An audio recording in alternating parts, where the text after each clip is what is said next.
अरे मकुआ ही रे। हाँ यार की होलो बोल। हम तोरा अखने से खोज रही रे, तो यानी आके पबजी खेल रही रे। अरे हाँ यार की बात है, बोल ने बड़ी धरफर में ही। अरे छठ पूजा आ गई रे, तोरा पता उता नहीं हो रे? अरे हाँ हमरा पता है नहीं तो पता है ये हो तो घाट बनावे नहीं चल रे। देखो ही कि राह बाट खराब है तो कितना दिक्कत हुआ है। अरे हाँ रे चल रही हो रामबलियों को बोला नहीं।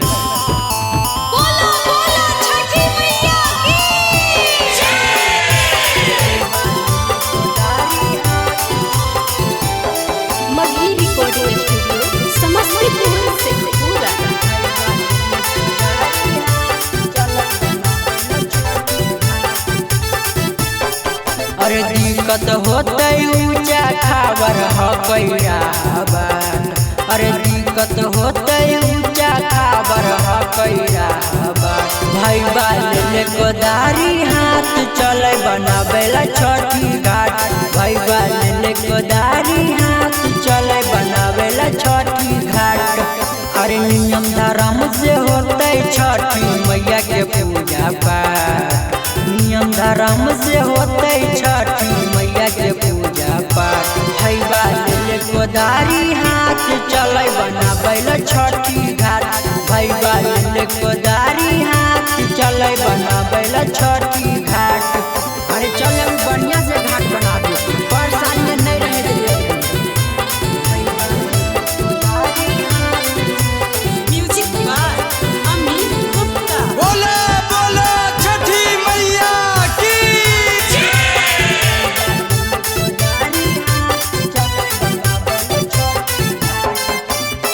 अबरी करबै बढ़िया से घाट के मरम्मत। छठी मैया दे तुम सुख हरिये नहीं तोरी मत।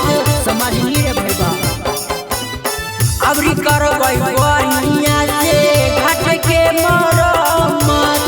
छठी मैया दे तुम सुख हरिये नहीं तोरी मत। अरे हर साल से बढ़िया या बड़ी करबै सजावट। अरे हर साल से बढ़िया या बड़ी करबै सजावट। भाई बाले कोदारी हाथ चले बनावेला छठी घाट। भाई बाले कोदारी हाथ चले बनावेला छठी घाट। अरे खाली घाटे बनेंगे रे कि परक बोरक बनेंगे। अरे हाँ भैया के बोल दे हैं परक वाला काहे रे चिंता करो।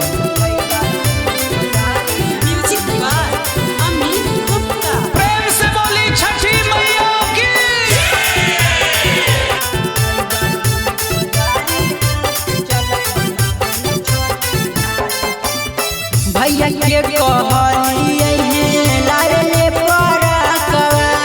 मिल जुल के करल जैते भैया धमाकवा। अबरी भैया गर्दा उड़ा दो। भैया के कहलिए हैं लारे परकवा। मिल जुल के करल जैते भैया धमाकवा। अरे संदीप बिहारी माइकल मंडल गौरा लेतौमा। अरे संदीप बिहारी माइकल मंडल गौरा लेतौमा। भाई बाले कोदारी हाथ चले बनावेला छठी घाट।